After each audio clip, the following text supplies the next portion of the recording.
Hello and welcome back to Aussie Frugal Family. My name is Rachel and as always we are contact napping. So today I'm going to do a bit of a different video. This is a video about feeding our family 3 meals a day for 5 days for under $50. I have been seeing a lot of challenges online where people have been doing 5 dinners for $50, and I just wanted to go one step further. I love watching those videos, but I don't necessarily think that $50 for 5 dinners is like amazing. I know that it probably is with like the whole cost of living crisis, but I think we can do better.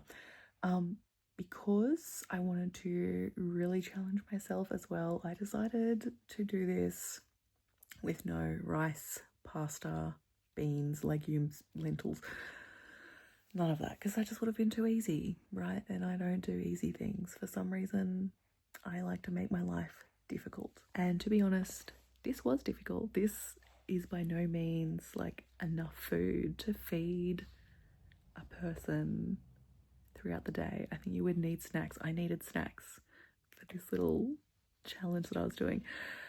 But it was an interesting experiment, and I guess I will show you what I did anyway. Some of the things are really good. So I did the same meals for the 5 days, so same breakfast, same lunch, same dinners, and I tried to make it fairly healthy. You probably know that we don't eat a whole lot of like heavily processed foods. We do a lot of like from scratch cooking. So yeah, I tried to make it like sort of align with that. I tried to put eggs in as well. I think that eggs are very healthy. We try to have eggs most days. So I incorporated that into the plan and a little bit of meat. But yeah, it was tough. But yeah, I'm going to show you what I did. Like I said, I don't necessarily think that this is enough calories for a human to sustain themselves long term. But it was still fun. So let's show you what we did with a budget of $50 to feed my family of 2.5 eaters, so 2 adults and a toddler, for 5 days for breakfast, lunch, and dinner. So this was everything on my shopping list for this week. I decided to do it at Woolies just because I know some people don't have Aldi close to them. I think it would definitely be cheaper if I went to Aldi, and I think I would have more options. But that's okay, like this wasn't too bad. I did have a bunch of these things already in my house, so I didn't actually like physically buy all of this stuff, but I wanted to make sure that you would be able to buy it for under $50. So yes, this was everything that I put on my shopping list, and it came to $49.37. The first thing that I am going to prepare is the breakfast. So I'm going to make semolina porridge with pears for breakfast. And this is so delicious, and you'll have heaps left over even after the 5 days. It probably would have been cheaper to do oats, but again, I just wanted to do some different things. Like, how many oat recipes are on budgeting channels? So many. Everyone knows that oats are cheap. This is just sort of an alternative. We absolutely love semolina porridge, and it is so easy to make and just warming and delicious, especially for winter. The toddler absolutely loves it. All I did was pour 2 cups of the milk, 1 cup of water, and you can adjust those. You could do like less milk if you don't have as much. Yeah, 2 cups of milk, 1 cup of water, bring it to the boil, and then add 1/3 of a cup of the semolina while you are whisking. And yeah, you pretty much just whisk that, cook it on sort of high-ish until it is nice and gluggy. So while my milk was coming up to the boil, I also cut up half of one of the pears from the shopping list. This is not enough fruit. People should be eating more fruit than this during the day, but this is what we had. So yeah, we shared half a pear between the 3 of us each day. And yeah, it was a bit sad. Luckily, they were large pears. But yeah, and the pears are delicious with porridge, especially the semolina porridge. Really, really nice. Now, we bought honey to put on our semolina porridge. It's much, much better if you use butter as well. The semolina porridge is really, really sort of comes into its own when you add honey, butter, and also vanilla extract. Really, really good. So I highly recommend that. But we did not have the butter in the budget for our semolina porridge this time. I did add vanilla extract though, because I sort of forgot what I was doing, but that's fine. Also add a little bit of salt. I feel like a lot of people don't realise that when you're making sweet things, you still want to add salt. So yeah, add salt to your sweet things. Good cooking tip. Anyway, so you cook up your semolina till it's nice and thick, and then you whack in your honey.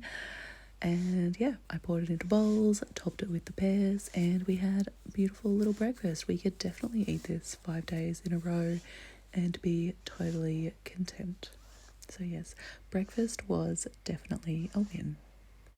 So now I am going to prepare our lunches and dinners. So my toddler was actually at kindy for 3, I think, of the days. So she would not be here for lunch, but I did work it into the budget. Anyway, she doesn't eat like heaps, so it was fine. So I'm going to sort of make these together because they have some of the same ingredients, and just because I want to meal prep them at the same time to make my life easy. So first I'm going to cut up the pita breads, and I'm not actually going to use all of these for lunch. So what I'm going to do is use some of them to make breadcrumbs for dinner. And for dinner we are going to make some pork meatballs with the mince that we bought in our shop. And we're going to have that with some mashed potato and peas. So I'm blitzing up the breadcrumbs, and those are just going to go into our pork mixture with 2 eggs and just some salt and pepper and whatever else.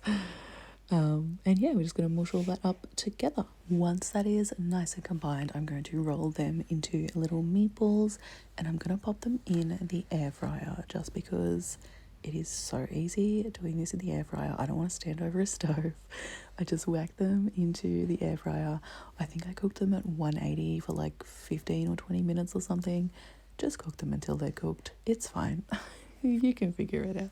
While those are cooking, I also cooked the potatoes for our mashed potatoes. I saved like 5 of the potatoes for our lunch, but all the rest I boiled up to make mashed potatoes for dinner. And so this is where I start sort of doing our lunch as well. And for lunch, we're going to do like a sort of, I don't know what to call it. It's like a tomato egg thing. It's sort of based on like a shakshuka, but totally not one of those. So because we had so many potatoes, I actually pan fried a bunch of them to put in our lunch. So I pan fried those potatoes, also chopped up the onion and fried that off as well. And then I added all of our tins of tomato. Now, I budgeted for 5 tins of tomato, and then I realised I only had 4. So you would actually make more if you were making this dish than it looks like on the screen. Okay, there would be a whole nother can of tomatoes in there. But it doesn't matter, they still had plenty of servings for the 5 days for the 2.5 of us. Anyways, so while the tomatoes were cooking with the potato and the onion as well, I just divided out our packet of peas between our 10 dishes. I didn't give the toddler any peas for her meal prep because I know she won't eat them. I usually do the whole thing where like I offer her vegetables, and if she doesn't eat them, like we don't pressure her into it. But yeah, I didn't even bother offering. It was just going to be a waste. So yeah, I only did the peas between us. I did give her some for dinner this night, but yeah, she didn't eat them. Anyway, so I did out the peas. That was all good. And then we ended up with exactly 2 meatballs for each adult for all 5 of the dinners, and 1 meatball for the toddler for 5 of the dinners. I would have loved another meatball. I think 3 meatballs would have been amazing. I think I could have used more breadcrumbs to stretch that out. You could also chuck in some like lentils or some sort of beans, or you could just buy more meat, whatever. But yeah, thank goodness for that mashed potato though. There was enough mashed potato that this still was a filling meal. So that was good. Okay, let's go back onto our lunch now. I feel like I've probably called it breakfast at some point in this video because I did have it for breakfast one day during the week. And it has eggs on it, so it just seems breakfasty. But it's not. It's lunch. So when I wanted to make this meal, I just spooned out some of that tomato mixture into a frying pan. So I had just cooked it the day before, just until it was nice and flavorful and not runny anymore. And then, yeah, I just spooned it onto a frying pan and chucked some eggs on top. And then I just cooked the eggs until the whites were nice and cooked, but the yolks were still nice and runny. And then I just ate it with the pita bread. I just dipped the pita bread in. It was really easy and it was really, really yummy. I love this sort of food. I think it's just warming and delicious and nice. My only complaint about this is the potatoes. So we actually used those horrible low carb potatoes because that's what we had in the house. I budgeted for the red potatoes, but I didn't want to actually buy any because we already had potatoes and they're just so bad. Don't buy low carb potatoes if you don't need to. They're terrible. But other than that, very nice meal. So yeah, that was it. That was our breakfast, lunch and dinner on a budget of $50 for 2.5 people. Again, not enough food for me whatsoever. I think next time I'll resort to the pasta and the rice because it's so much cheaper and so much easier and more filling, and you can just eat more food and your tummy's happier. But yeah, interesting challenge.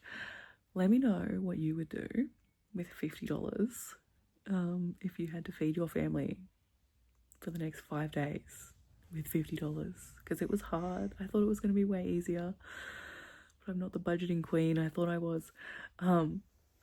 I will probably do another one of these at some point with pasta and stuff, because yeah, we like pasta anyway.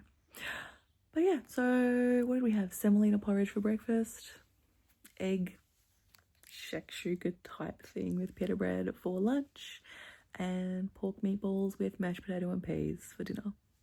It was okay. Also, with the pork meatballs, I would have made a gravy as well, but they actually didn't release enough fat for that, which was interesting. Don't know. That would have made that better because it was a bit dry. Anyway, thank you so much for watching, and I will see you in the next video. Really appreciate you watching because we're in a bit of a tight financial position at the moment, and any sort of engagement and you viewing my content really helps us out. So thank you for that. I'll see you in my next video. Thank you for watching. Really appreciate it.